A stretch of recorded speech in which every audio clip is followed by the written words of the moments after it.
حضرت عمر فاروق اللہ اکبر، حضرت عمر جیسا بندہ 24 لاکھ مربع میل کا حکمران، اور شاہ روم کو خط لکھ کے کہتا ہے میں منت نہیں کرتا، میں حکم دیتا ہوں۔ اتنا تگڑا بندہ جنگ قادسیہ کے لیے حضرت سعد بن ابی وقاص کو بھیجا، فتوح شام پڑھ کے دیکھیں۔ حضرت عمر بڑے پریشان ہیں، اتنے دن ہو گئے کوئی رپورٹ ہی نہیں آئی۔ اب تو موبائل ہے نا، ایک ایک منٹ کی رپورٹ لیں آپ، بلکہ آپ ایک منٹ کی فوٹو لیں، آپ رپورٹ تو دور رہ گئی۔ حضرت عمر فاروق رضی اللہ تعالیٰ عنہ بڑے پریشان ہیں کہ قادسیہ میں حضرت سعد بن ابی وقاص کے ساتھ لوگ جہاد کرنے گئے، رپورٹ کوئی نہیں آ رہی۔ اتنے پریشان تھے کہ باہر نکل کے نا اس رستے پہ بیٹھ جاتے جو رستہ قادسیہ کی طرف سے آتا تھا، جو بھی آتا جاتا پوچھتے جنگ کے کیا حالات ہیں۔ ادھر جب اللہ نے فتح دے دی نا تو حضرت سعد بن ابی وقاص رضی اللہ تعالیٰ عنہ نے نا ایک قاصد کو خط دے کے بھیجا، کہنے لگے عمر کے پاس جاؤ، انہیں اطلاع دو کہ الحمدللہ اللہ نے اسلام کو فتح عطا کر دی۔ یہ حضرت عمر کو جا کے دینا، وہ بڑے پریشان ہوں گے۔ وہ جو اس زمانے میں اس طرح ہوتا تھا کہ کئی دور دور سے صحابہ جو دوسرے شہروں کے ملکوں کے رہنے والے ہوتے تھے وہ بھی آ کے شامل ہو جاتے تھے جہاد میں۔ کوئی ایک دفعہ مدینے آیا، کوئی 2 دفعہ آیا، پھر اپنے اپنے علاقوں میں بہت سارے لوگوں نے زیادہ دفعہ حضرت عمر کو دیکھا بھی نہیں تھا۔ وہ جو قاصد خط لے کے آیا تھا نا، اس نے ایک آدھ دفعہ دیکھا تھا، حضرت عمر بوڑھے ہو گئے، وہ پہچانتا نہیں تھا۔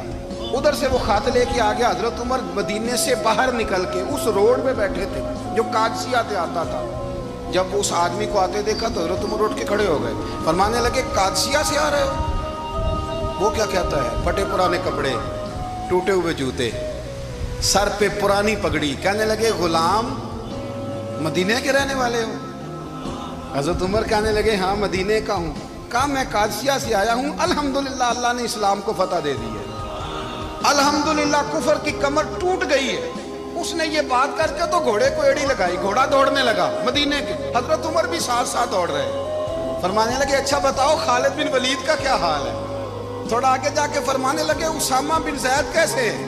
وہ کہتے ہیں ٹھیک ہے۔ پھر اس نے اور گھوڑا، عمر ساتھ ساتھ دوڑ رہے ہیں، ساتھ ساتھ 24 لاکھ مربع میل کا حکمران، ایک جوتا پیر سے نکل گیا، عمر دوڑ رہے ہیں۔ آگے جا کے پوچھتے ہیں سعد بن ابی وقاص کا کیا حال ہے؟ تو حضور وہ بھی ٹھیک ہے۔ کتنے لوگ میرے شہید ہو گئے مسلمانوں میں سے؟ کہنے لگا صحیح گنتی کا نہیں پتا، یہ لفظ ادا ہوتے ہوتے مدینے کی سرحد آ گئی۔ لوگوں نے عمر کو گھوڑے کے ساتھ دوڑتے دیکھا تو کہا امیر المومنین کیوں دوڑ رہے ہیں؟ وہ غلام چھلانگ لگا کے نیچے آیا، قدموں میں بیٹھ گیا، کہنے لگا حضور آپ نے بتایا ہی نہیں آپ امیر المومنین ہیں۔ آپ فرمانے لگے کیا بتاتا؟ میں تو اونٹ چلانے والے کا پتر ہوں، کیا بتاتا؟ وہ عمر ہوں جس نے اپنے گناہوں کا حساب دینا ہے، کیا بتاتا؟ جو سعد بن ابی وقاص کو جہاد پہ بھیج کے خود بزدلوں کی طرح گھر میں بیٹھا ہے، کیا بتاتا؟ کوئی حیثیت نہیں، کوئی طاقت۔ تو نے اچھا کیا، تو مجاہد تھا، مجھے ساتھ ساتھ دوڑایا، تو نے اچھا کیا۔ جتنے لوگ تھے چیخیں مار کے رونے لگے۔ حضرت فاروق اعظم سے کہنے لگے عمر جب تک تیرے جلوے رہیں گے اللہ کامیابیاں ہی عطا فرمائے گا، جب تک تیرا رنگ رہے گا اللہ تعالیٰ